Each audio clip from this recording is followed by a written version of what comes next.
네, 안녕하십니까. 박세종 목사입니다. 2020년 9월 2일 수요 예배 또 강해 설교 시간입니다. 오늘은 복 있는 사람 세 번째 시간입니다. 지난 2주 동안 복 있는 사람에 대해서 계속해서 강의를 했습니다. 첫 번째 시간에는 복에 대한 의미와 특별히 또 샤머니즘 속에 들어있는 그 복의 개념이 우리 기독교 신앙에도 없는지 돌아보는 시간을 가졌고, 첫 번째와 마지막 여덟 번째 복에 대해서 살펴보았습니다. 지난주에는 두 번째에서 일곱 번째에 관련된 복에 대한 의미를 살펴보았고요.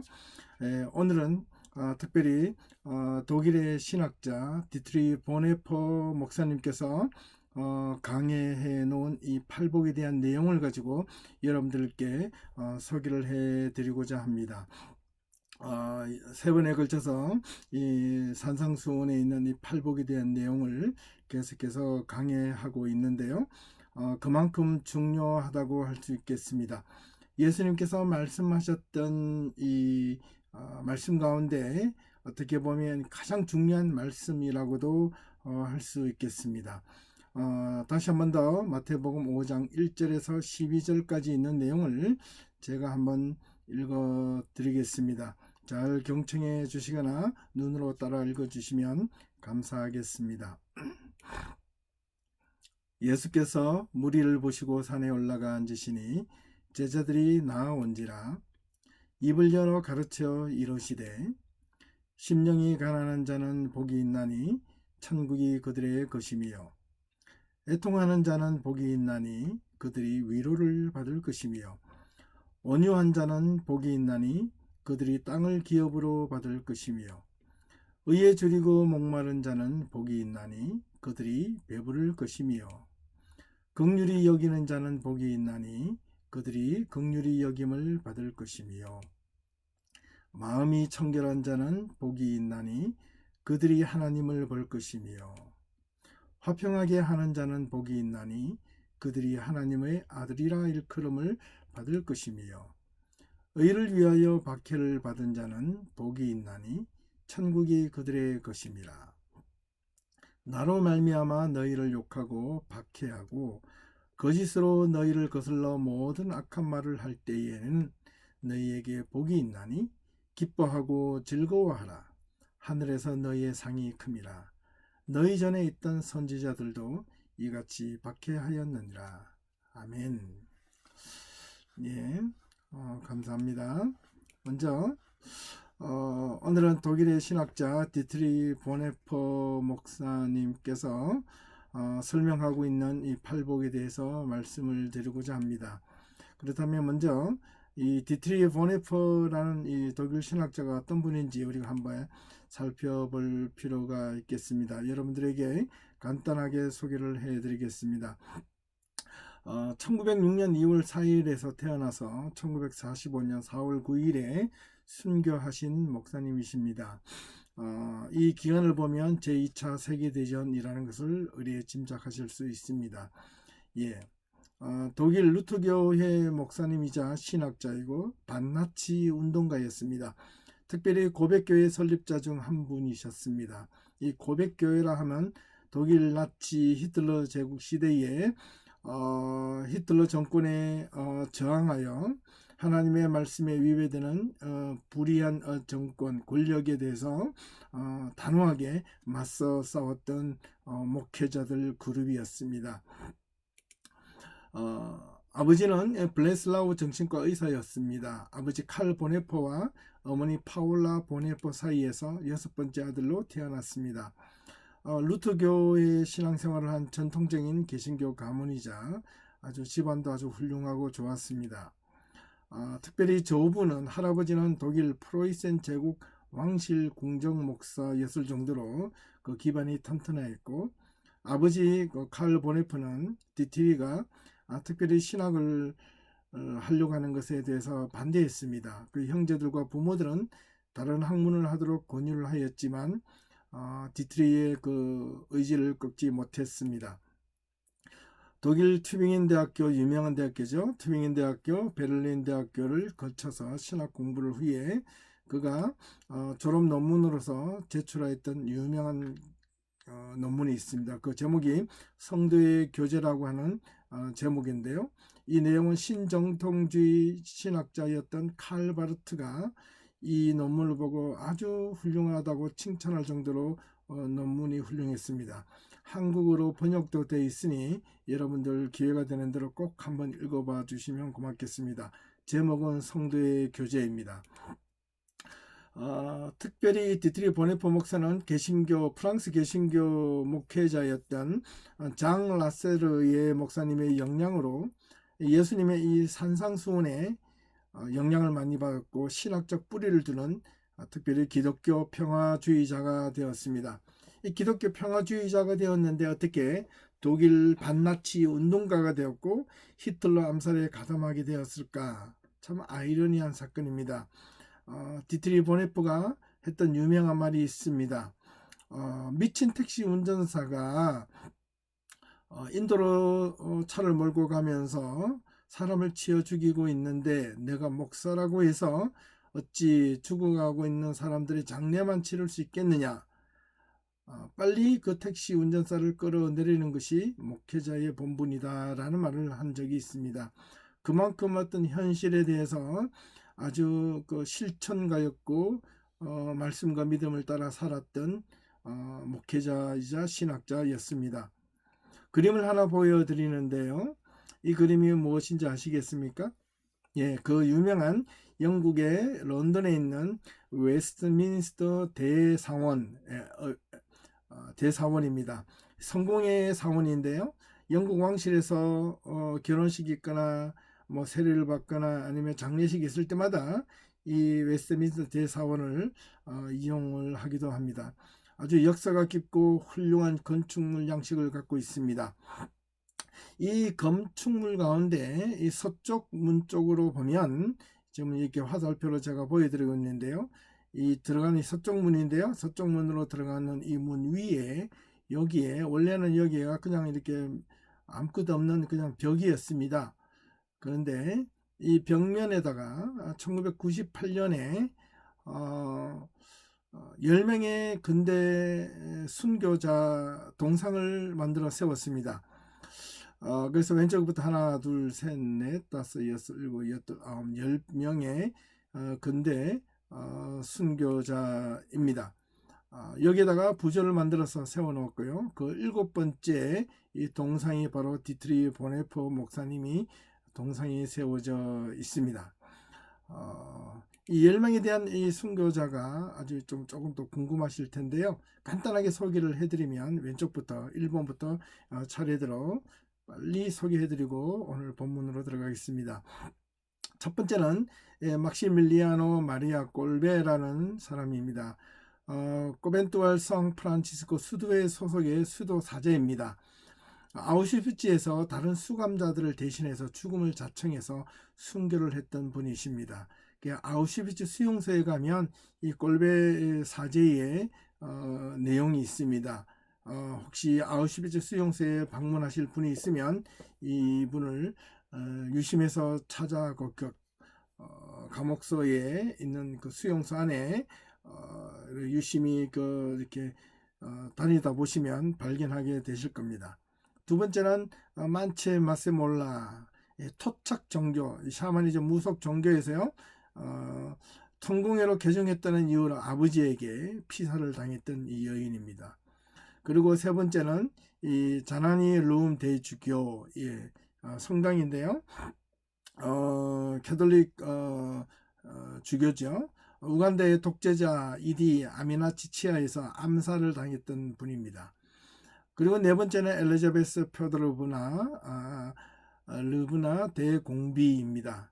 남편이 죽고 난 뒤에 수녀가 되었습니다. 자선과 봉사에 전념하다가 세인의 존경을 받았지만 러시아 볼셰비키 혁명 때 피살을 당했던 수녀님이셨습니다. 다섯 번째가 그 유명한 마르틴 루터 킹 목사입니다. 인종차별, 흑백차별 철폐와 인권운동을 펼치다가 암살을 당했던 분이시죠. 그 여섯 번째가 또 그 캐톨릭에서 유명한 오스카 로메로 대주교입니다. 엘사바도르 군사 정권에 항거하다가 미사 집전에 암살을 당했던 주교 신부님이셨습니다. 주교죠. 그 다음에 일곱 번째가 오늘 주인공 중에 한 분인 그 디트리 보네퍼 목사님이 반나치 운동을 펼치고 히틀러 암살 미수 사건으로 갑작스럽게 4월 9일 1945년 4월 9일에 갑작스럽게 처형을 당하셨습니다. 그리고 여덟 번째 에스더 존이라고 하는 분이신데 과격 무슬림에게 피살을 당했던 분이십니다. 그 다음에 아홉 번째는 루시안 타페티. 이분은 그 태평양 전쟁 때 일본군에게 피살을 당했고요. 마지막 열 번째는 중국 사람입니다. 왕지밍이라고 하는 분인데요. 공산주의 치하에서 중국에서 피살된 인물입니다. 그래서 10명의 근대 순교자라고 해서 영국 그 웨스트민스터 대사원 서쪽 문 위에 이렇게 부조를 만들어 올려놓았습니다. 유명한 어떤 그림이 되어 있죠. 네, 이 디트리 보네퍼 목사님이 암살당했던 처형당했던 장소입니다. 1945년 4월 9일 수용소에서 독일 나치 정권의 갑작스러운 명령으로 해서 독일의 패전의 기운이 짙어지자 정치범이라고 했던 분들을 하루아침에 3,000명 가량을 처형을 했다고 기록이 남아 있습니다. 처형했던 장소의 벽에 여기에 주요 대표적인 어떤 인물들을 기록해 놓은 이름입니다. 기념 비석입니다. 제가 2008년 10월 달에 유럽에 강의하러 갔다가 잠시 시간이 있어서 이 수용소를 들려서 찍은 사진입니다. 오른쪽에는 디트리 보네퍼 목사님의 교도소 감옥생활 시절에 찍은 이 사진입니다. 참 젊은 목사였지만은 아주 강단 있고 침착하면서도 하나님의 말씀에 대한 어떤 의지가 굳건하셨던 분이셨습니다. 이 독일 디트리 보네퍼 목사님은요, 이 수용소에서 이렇게 한 평도 안 되는 이 감옥소에서 사셨습니다. 수용 생활을 하다가 갑작스럽게 4월 9일 아침에 끌려 나와서 그 바로 문 앞인데요, 앞마당에서 저렇게 처형을 당했던 분이셨습니다.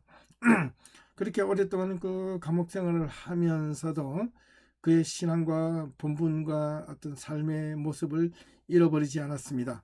그래서 이 독일에 있는 그 교도소 소장과 그 죄수들 그 수용소에 있는 사람들까지도 감탄할 정도로 존경을 했던 인물이라고 전해지고 있습니다.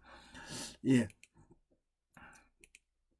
이제 팔복에 대해서 디트리 보네퍼 목사님이 말했던 그 팔복에 대한 내용을 한번 여러분들께 소개해 드리겠습니다. 첫 번째 복입니다. 가난한 자는 복이 있나니 하나님의 나라가 너희 것이다. 그들의 것이다. 예수를 따르던 자들은 대부분 가난한 자들이었으며 무엇이나 부족함 투성인 자들의 삶이 복이 있다 하니 참 어처구니가 없는 말이 아닐 수가 없습니다. 자기 소유가 하나도 없는 자들에게 복이 있다. 이게 도대체 무슨 말인가? 예. 의지할 곳이 없는 자들의 삶이 복이 있다는 말은 세상에 기대하고 의지할 곳이 없는 것 자체가 또한 바로 하나님의 나라를 소망할 수 있는 가장 최고의 기회이기 때문에 그렇습니다. 철저하게 예수를 위한 결핍과 절제가 시작되는 그 자리에서 바로 하나님의 나라가 시작된다는 말입니다. 그렇기 때문에 도리어 가난은 신앙 안에서 믿음의 무기가 될 수 있는 것이고 천국을 향한 담보의 출발점이 될 수 있다고 이 보네퍼는 설명합니다.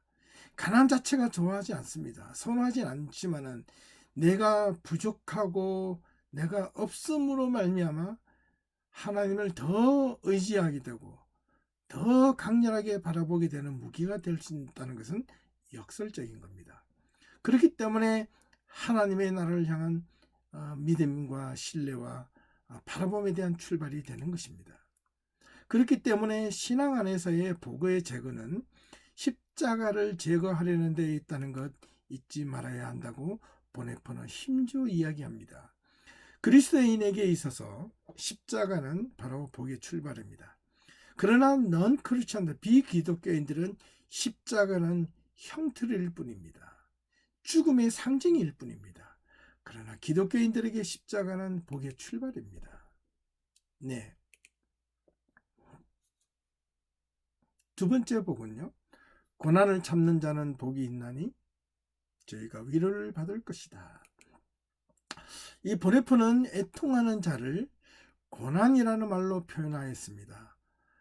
영어 성경에는 those who mourn이라고 번역하였지만 독일 성경에서는 어떻게 했느냐면 die Leidtragen이라고 했습니다. 고난을 짊어진 자 이런 뜻입니다. Leidtragen 하면 고난, 역경을 tragen, 짊어지다, 짊어진 자라고 번역을 했습니다. 고난을 애통하는 자는 복이 있나니 저희가 위로를 받을 것이다 라는 말보다는 고난을 참는 자는 복이 있나니 저희가 위로를 받을 것이다. 이 복에 대한 언급이 주어질 때마다 예수님의 의도와 제자들과 예수를 따르던 백성들 간의 생각의 차이가 점점 벌어짐을 이 성경에는 느끼게 됩니다. 우리도 이와 같은 생각의 차이를 가지고 있는 것은 아닐까? 예수님의 의도와 우리가 바라보는 이 복, 이 개념은 과연 우리가 차이가 없는가라는 겁니다. 제가 봤을 때는 상당한 차이가 있을 것 같아요. 예수님이 말씀하셨던 복은 이런 것이었는데 우리가 생각하는 복은 정말 어떻게 보면 현실적이고 아주 물질적인 것이고 소유의 개념이 강한 어떤 그런 것이지 않을까라는 겁니다. 일반적으로 고난을 참는 자는 세상의 행복과 안정을 위하여 어려움과 역경을 이겨내는 것이라고 할 수가 있습니다. 하지만 예수님이 원하셨던 고난은 세상과 죄와 운명과 행복을 초월하면서 얻어질 수 있는 고난을 의미하였습니다. 세상 사람들이 즐기는데 나는 외로움을 겪어야 하고 세상이 자신의 삶을 즐기라 할 때 도리어 슬퍼해야 하는 역설적인 신앙이 바로 성경은 예수님은 복이라고 설파하고 있는 겁니다. 그 이유는 분명합니다. 예를 들어서 항해하고 있는 배 위에서 단지 즐거움과 쾌락으로 환호하고 있을 때 진정 복 있는 자는 지금 그 배가 가라앉고 있는 것을 눈으로 볼 수 있는 것을 가진 자라는 겁니다. 배가 지금 배 밑바닥에 구멍이 났습니다. 지금 물이 조금씩 차오르고 있습니다. 그러나 선상에서는 아무것도 모르고 거기서 파티와 막 음주 감으로 즐기고만 있다는 겁니다. 예, 배가 지금 구멍이 났는지 안 났는지는 아무나 상관이 없습니다. 지금 노는 것에 취해 있다는 겁니다. 지금 세상이 그렇다는 겁니다. 보네포 목사는 그런 부분들을 지적했다는 겁니다.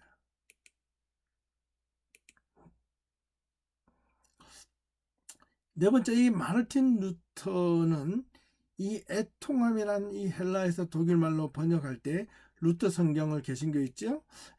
애통하는 자를 고난을 짊어진 자로 번역한 것은 의미가 있습니다. 독일말로 이렇게 die Leidtragen이라고 하는 이 번역을 그렇게 했다는 것, 이 고난을 짊어진 자, 애통해 하는 자, 이 슬퍼하는 자를 표현하지 않고 고난을 짊어진 자는 복이 있나니 이렇게 번역을 바꾸어 버렸습니다. 왜 그렇게 했냐? 그 이유가 있습니다. 바로 루터가 신약 성경을 당시에 번역할 당시에 독일 가톨릭 그죠? 로마 교황청으로부터 신부로 파면을 당하고요. 그 다음에 도망자의 신세가 됩니다. 그래서 바르트부르크 성 꼭대기로 피신을 해서 한스 융크라는 가명으로 숨어 살며 성경을 번역했습니다. 그래서 이 애통해 한다기보다는 고난을 짊어진 자라고 번역을 했습니다. 고난을 짊어진 자에서 지다라는 이 트라기라는 말에는 하나님의 제자들의 교회에는 고난이 괴롭다 하여 그것을 떼어버리려 하거나 버릴 수 없는 법이기 때문에 그렇습니다. 힘들다고 포기하거나 내려놓을 수 없는 것이 참 복음이라는 말입니다. 귀찮고 힘들고 어렵다고 복음을 버릴 것인가? 복음이 퇴색될 것인가? 아니라는 겁니다. 예수님께서 그가 하나님의 나라의 선포의 시작은 유대의 중심지 예루살렘이 아닌 바로 가난과 기근으로 찌들었던 그 가난하고 가장 소외받았던 지역 그 갈릴리에서 시작되었다는 것은 하나님의 특별한 깊은 의도가 심중에 있음은 분명합니다. 반면 십자가의 죽으심은 어디에서 일어났습니까? 예수님은 어디에서 십자가를 못 박혀 돌아가셨습니까? 갈릴리였습니까? 아니었습니다. 바로 예루살렘이었습니다. 예루살렘은 그 당시에 최고의 중심 도시이지 않습니까? 율법이 중심지였고 성전이 있는 곳이었고, 그리고 사도행전과 바리새인들이 거기에 힘을 가지고 권력과 모든 것들이 집중되어 있는 그 예루살렘, 그 예루살렘에서 예수님은 십자가에 달려 돌아가셨다는 사실입니다. 그리스도인은 십자가의 고난을 마다해서는 안 됩니다. 그 십자가의 고난 속에서 진정한 위로를 받을 수 있는 것이 그리스도인의 삶이요 본분입니다. 우리는 그리스도인이 십자가를 진다는 말이 개인의 어떤 행위 때문에 잘못해서 얻어지는 것을 십자가라고 생각하는데 큰 오산입니다. 그것은 아닙니다. 그 일부분이 하나는 될 수 있을지 모르겠지만은 그것이 전부가 될 수 없습니다. 예수님 그리스도의 십자가는 하나님의 말씀을 따르다가 당하는 고난, 예를 들면 정직한 삶을 살다가 하나님의 말씀을 따라 거짓말하지 말라, 정직하게 살라, 공의와 진리대로 살라, 정말 자기 자신을 의롭게 살라, 바르게 살라, 그렇게 몸부림치다가 불의와 함께 충돌하고 내가 불의에 핍박을 당하고 내가 잘못된 어떤 손해를 당하고 그런 경우에 있었을 때 그때 경험을 겪는 고난, 어려움, 괴로움, 그게 바로 십자가라는 겁니다. 현대 그리스도인에게 잃어버린 십자가를 어디에서 도대체 찾을 것인가? 오늘날 이런 진정한 공의와 진리와 정말 하나님의 말씀이 정말 살아서 정말 그것을 위하여 투쟁하다가 당하는 고난을, 그 십자가를 지금 우리는 갖고 있는가? 다 잃어버리지 않았는가라는 겁니다. 근데 사람들은 말합니다. 속으로는 자기 이권과 기득권과 탐욕과 욕망으로 가득 차 있으면서도 겉으로는 하나님의 법이다, 하나님의 나라다, 말씀을 지킨다, 예배를 지킨다, 예배를 수호한다라는 이름으로 온갖 거짓 부렁을 하고 있는 가짜 목사들이 많이 있습니다. 가짜 신앙인들이 너무 많이 있다는 겁니다. 오늘날 한국 교회가 또 세계 교회가 하나님의 말씀대로 제대로 가고 있는지 정말 깊게 한번 돌아보아야 하겠습니다. 세 번째 복입니다. 온유한 자는 복이 있나니 저희가 땅을 기업으로 받을 것이다. 이 보네포 목사님은 땅의 의미는 무엇인가라고 질문을 합니다. 땅은 우리가 디뎌야 할 삶의 자리이기도 하다는 겁니다. 땅이 부정한 자들에게 빼앗기면 선량한 사람들이 살아갈 길이 막막해지거나 없어집니다. 하지만 이 땅에 불의와 부정과 탐욕 그리고 타락으로 가득 차 있지만 하나님은 이 땅을 결코 포기하시지 않으셨다는 거대한 하나님의 약속이 있는 것이기도 하다는 말입니다. 왜냐하면 결국 이 땅을 차지하고 다스릴 자들은 하나님의 뜻을 따라 살아가는 온유한 자들이기 때문에 그렇다는 겁니다. 지금 잠깐 힘과 권력으로 부정과 불의로 탐욕을 부리고 있겠지만은 하나님께서 불꽃 같은 눈동자로 그것을 일일이 다 보고 계신다는 겁니다. 저는요, 하나님을 두려워하신다면, 진짜 살아계신 하나님을 두려워한다면 거짓말도 좀 두려워할 것 같아요. 자기 행동을 정말 조심스러워할 것 같아요. 자기 욕심을 위해서 아무렇게나 행동하거나 마음대로 탐욕스럽게 행동하지 않을 것 같아요. 불의와 부정을 저지르지 못할 것 같아요. 늘 하나님이 살아계신다는 그 준엄한 하나님의 불꽃 같은 눈동자를 의식한다면 오늘날 이 한국교회가 많은 교회들이 이렇게 살아가서는 안 될 것 같아요. 여러분들은 어떻게 생각하십니까? 여러분은 하나님은 여러분들에게 어떠한 존재이십니까? 불꽃 같은 눈동자로 하나님이 여러분들에게 쳐다보고 계시고 지켜보아 주시고 여러분들을 돌봐 주실 것을 믿습니까? 하나님의 아들 예수 그리스도께서 이 땅으로 오셨다. 만약 하나님이 이 땅에서 일어나는 온갖 불의와 폭고 잘못되고 타락한 땅, 이 피 흘림이 있는 땅을 버리고 포기하셨다면 어찌 예수님께서 이 땅에 오셨을까요? 포기하지 않으셨죠. 예수님이 오시기 전에도 온갖 불의와 폭고와 잘못되고 타락하고 피 흘림이 있는 땅들이었습니다. 그 모습을 보시고 예수님이 포기하시고 하나님이 포기하셨다면 어떻게 이 땅에 예수님께서 육신으로 내려오셨을까요? 예수님은 스스로 나는 마음이 온유하고 겸손하다 라고 말씀하셨다는 겁니다. 겸손함이란 자신을 낮추는 마음이 수반될 때만 가능했습니다. 마음이 교만하면 행동이 교만할 수밖에 없습니다. 자기가 잘못을 저지르도 잘못을 당당하게 시인하지 못하고 감추기에 급급합니다. 예, 변명되기에 급급합니다. 주변에 그런 사람들을 보면서 참 가슴이 아픕니다. 그저 순함이 온유하다고 생각해서는 안 됩니다. 잘못을 보고 눈 감아주고 무조건 용서해 주는 것은 불의와 동참하는 것이거나 불의의 암묵적 동의라는 겁니다. 그것은 온유함과 상관이 없는 것입니다.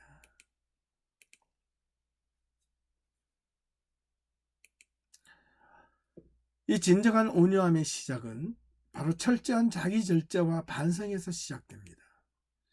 자기 이기적인 모습을 버리고 철저한 이타적인 교회의 모습을 갖출 때만이, 그리고 이웃과 하나님의 나라를 먼저 생각할 때만 이룰 수 있는 온유함입니다. 네 번째 복에 대해서 살펴보겠습니다. 의에 줄이고 목마른 자는 복이 있나니 저희가 배부를 것이다. 이 하나님의 의를 위하여 과연 자신의 이익과 권리를 포기할 수 있는가라는 겁니다. 여러분 신앙생활을 하다가 여러분 삶의 신앙과 여러분 삶의 이익과 나란히 가면 괜찮겠지만 이렇게 충돌이 되었을 때 여러분들을 무엇을 포기하시겠습니까? 이런 일이 없어야 되겠지만 있을 수 있습니다. 종종 일어납니다. 저에게도 일어납니다. 내가 목사이지만 이런 일이 하나도 없는 것이 아니라 종종 아주 자주 많이 일어납니다. 목사이기 때문에 내가 내 개인의 이익과 권리를 포기하는 것이 아닙니다. 인간적으로 아쉬움과 이익과 권리를 가지면 조금 더 내 현실적으로 살아가는 데 도움이 되고 이익이 되겠지만, 그런데도 왠지 모르게 가슴속에서는요 그렇게 하면 안 돼라는 이 믿음에 대한 아이덴티티가, 신앙에 대한 아이덴티티가 분명해질 때 내가 개인의 잠시 가질 수 있는 이익과 권리를 쉽게 포기하거나 내려놓을 수 있다는 겁니다. 우리 교회 성도님들은 모든 분들은 이런 마음을 가질 수 있기를 바랍니다. 기독교의 역사는 핍박 속에서, 줄이고 목마름 속에서 늘 자신의 순수함과 청결을 유지해 왔습니다. 결코 배부른 것에 만족하는 기독교가 아니었습니다. 그런데 언제부턴가 모르게 기독교는 배부르기 시작했고, 기독교는 배가 부르고 권력을 갖게 되었을 때 타락과 부패 그리고 부정이 여지없이 일어났습니다. 그것이 지금 오늘날 우리들의 모습이 아닌지 돌아보아야 합니다. 축복과 복이 일상 속에서 도배되어져 버린 현실 앞에서 온통 축복뿐입니다. 온통 복뿐입니다. 예, 축복 이야기를 하지 않으면 성도들이 의식적으로 좋아하지 않는다. 좋아하지 않습니다. 이것이 진정 교회인가? 그렇지 않죠. 아무리 수천 번 수만 번 외쳐대는 축복 이야기가 있다 할지라도 주님이 원하시는 복의 의미를 상실한 복, 주님이 원치 않는 복의 갈망은 결국은 신앙 안에서는 무용지물이라는 겁니다. 하나님에 의해 줄이고 목마른 관계의 본질의 회복이 바로 복의 출발이라는 것을 기억하셔야 합니다. 나는 하늘에서 내려온 살아있는 떡이다. 요한복음 6장 51절 말씀이죠. 내가 주는 물을 마시는 자는 영원히 목마르지 아니하리니. 요한복음 4장 14절 말씀. 생명의 양식과 생수가 되시는 예수님의 복음, 그 말씀으로 배부르고 목을 축일 수 있기를 바랍니다. 이 말은 은유적이죠. 비유적이죠. 예, 우리가 밥을 먹지 않고 물을 마시지 않고 살 수 있습니까? 육체적으로. 그만큼 하나님의 말씀, 예수 그리스도의 말씀이 내가 먹고 마시는 것만큼 중요하다는 겁니다. 생명을 살리는 음식, 생명을 살리는 이 하나님의 말씀, 이 둘 중에 어느 것이 더 소중한가 묻는 겁니다.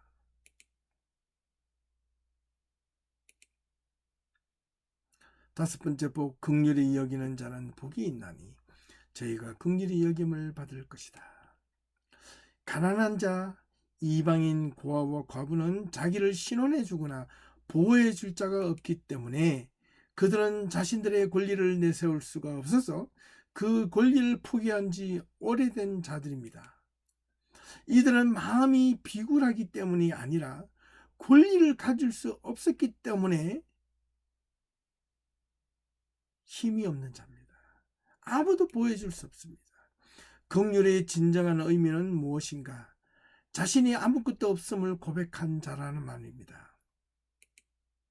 영어 성경은 mercy라는 말로 표현하였지만 독일어 성경에서는 die Barmherzigkeit라는 말을 씁니다.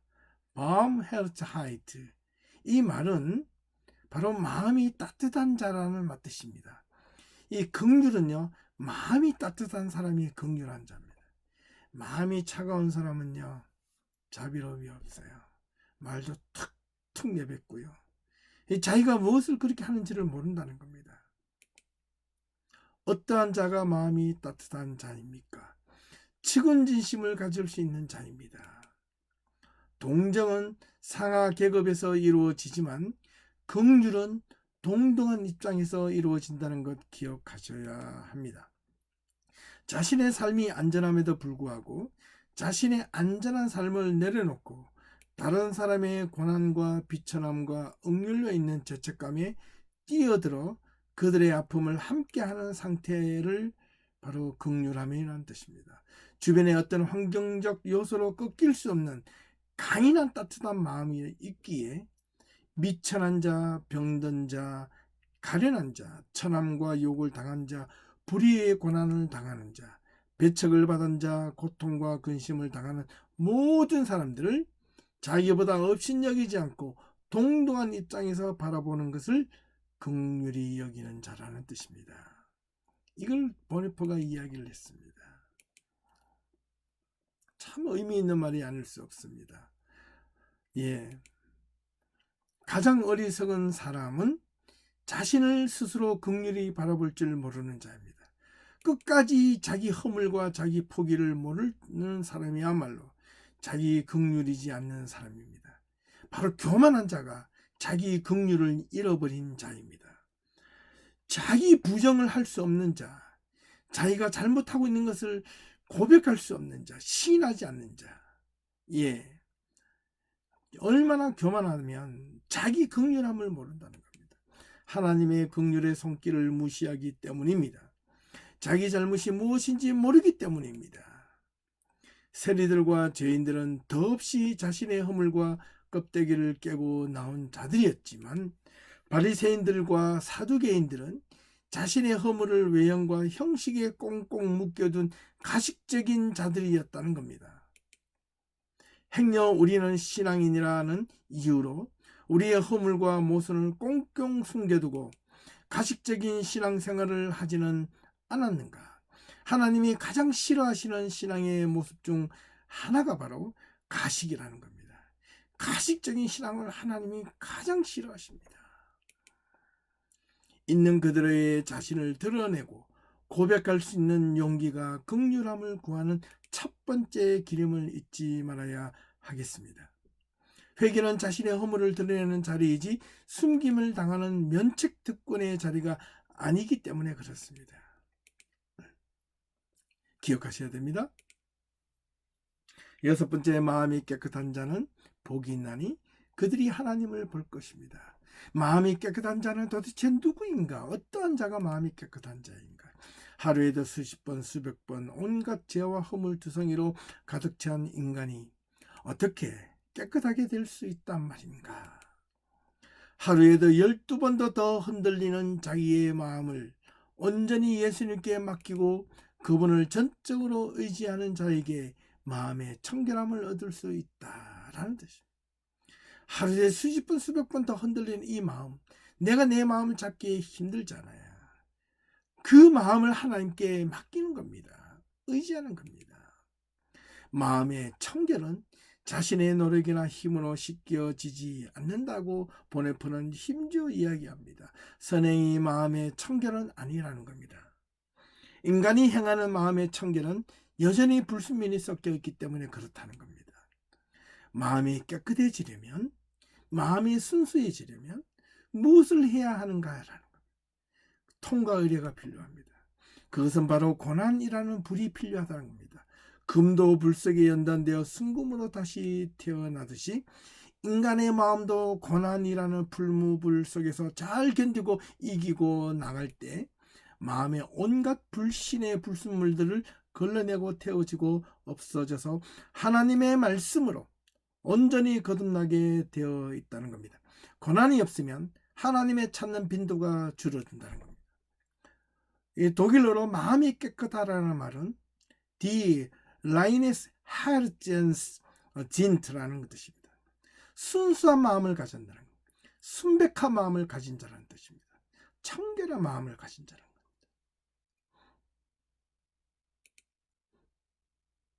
하나님을 볼 수 없음은 그 안의 마음이 깨끗하지 못하기 때문은 아닌가. 하나님의 일을 하면서 힘들어하는 이유는 하나님이 함께 하심을 경험하지 못했기 때문이라고 보네포는 이야기하고 있습니다. 하나님을 볼 수 있다는 말은 자신이 갇혀있는 죄의식으로부터 자유로울 수 있다는 말이기도 합니다. 자신의 마음이 청결하게 하기 위해서 부단한 노력이 필요합니다. 하지만 수치와 염치를 넘어 몰염치한 자가 있습니다. 몰염치한 목회자가 있고 몰염치한 성도들이 있습니다. 교인들이 있습니다. 그는 성도가 아니에요. 교인이 아니에요. 수치는 부끄러움을 바치는 것을 뜻하는 말입니다. 염치라는 말은 청렴함을 욕보이는 상태를 뜻한다고 합니다. 누구보다도 율법을 많이 알고 있었던 대제사장, 사두개인, 바리새인, 서기관들은 예수를 하나님으로 몰랐습니다.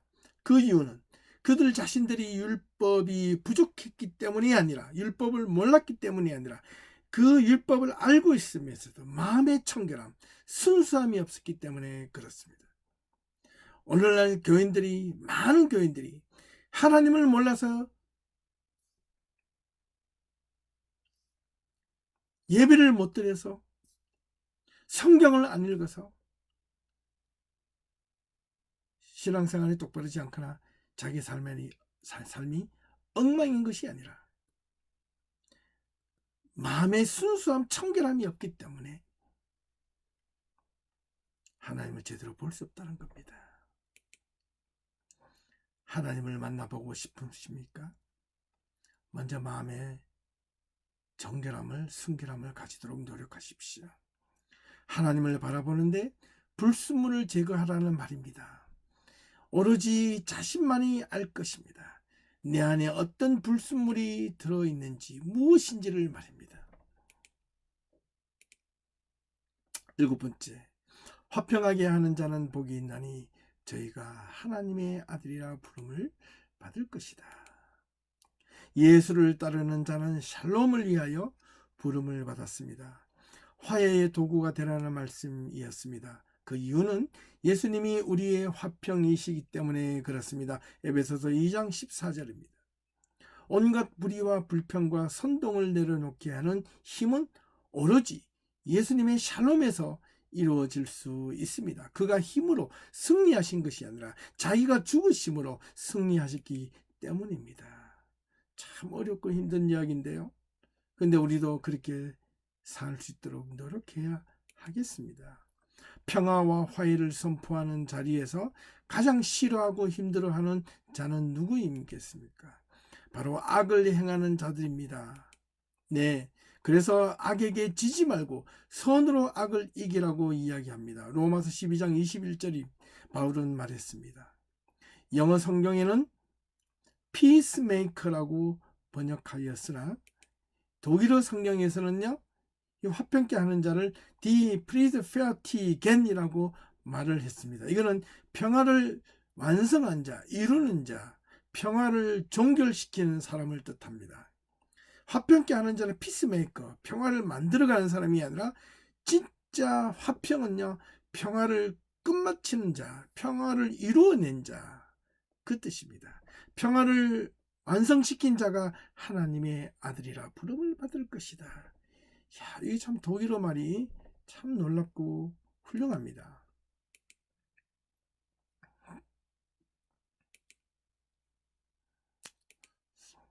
증오의 불씨, 미움과 불씨, 그리고 싸움의 불씨는 착지와 혐오, 그리고 분쟁은 균형이 무너질 때 일어나지만 평화는 이 모든 증오, 미움, 분쟁과 착지와 혐오가 사라지거나 무너지게 될 때 일어날 수 있다는 겁니다.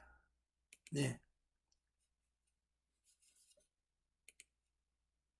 8번째, 의를 위하여 핍박을 받는 자는 복이 있나니 천국이 그들의 것이다.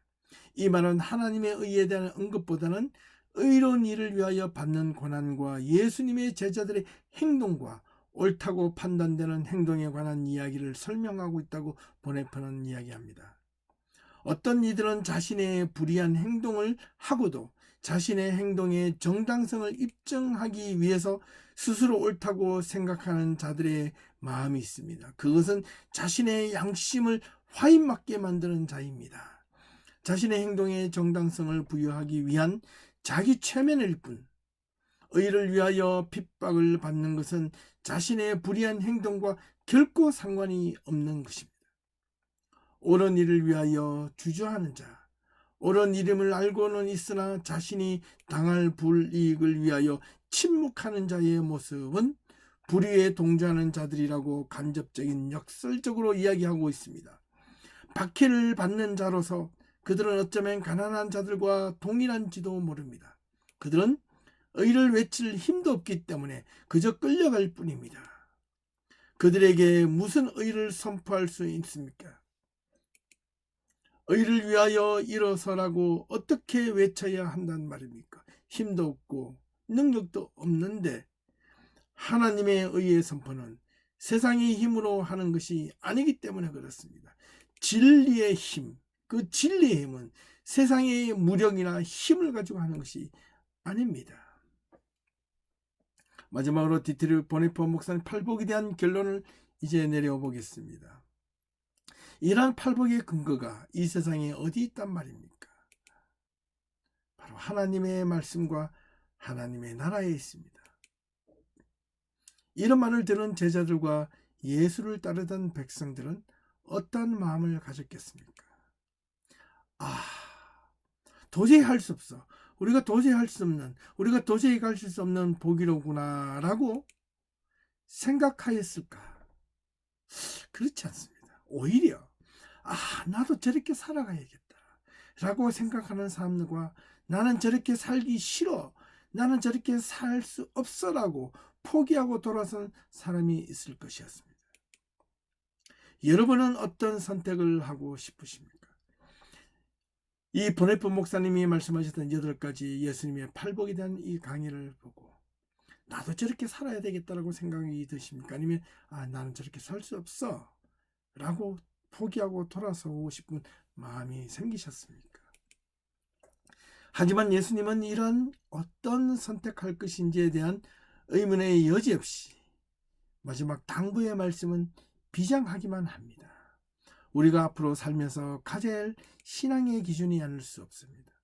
나로 말미암아 너희를 욕하고 박해하고 거짓으로 너희를 거스려 모든 악한 말을 할 때에 너희에게 복이 있나니 기뻐하고 즐거워하라. 하늘에서 너희의 상이 큼이라. 너희 전에 있던 선지자들도 이같이 박해하였느니라. 아멘. 디트리 보네포 목사님의 해설한 팔복을 통해서 여러분들은 무엇을 느끼셨습니까?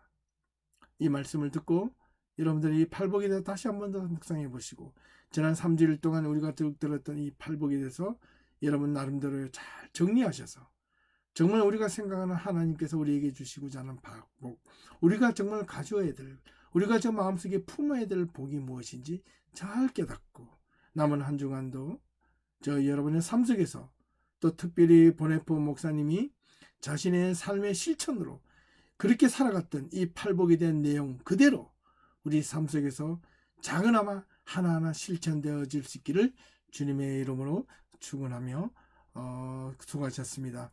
다음 주에 다시 한 번 더 저와 여러분들이 이 강의 시간에 찾아뵙도록 하겠습니다. 수고하셨습니다. 감사합니다.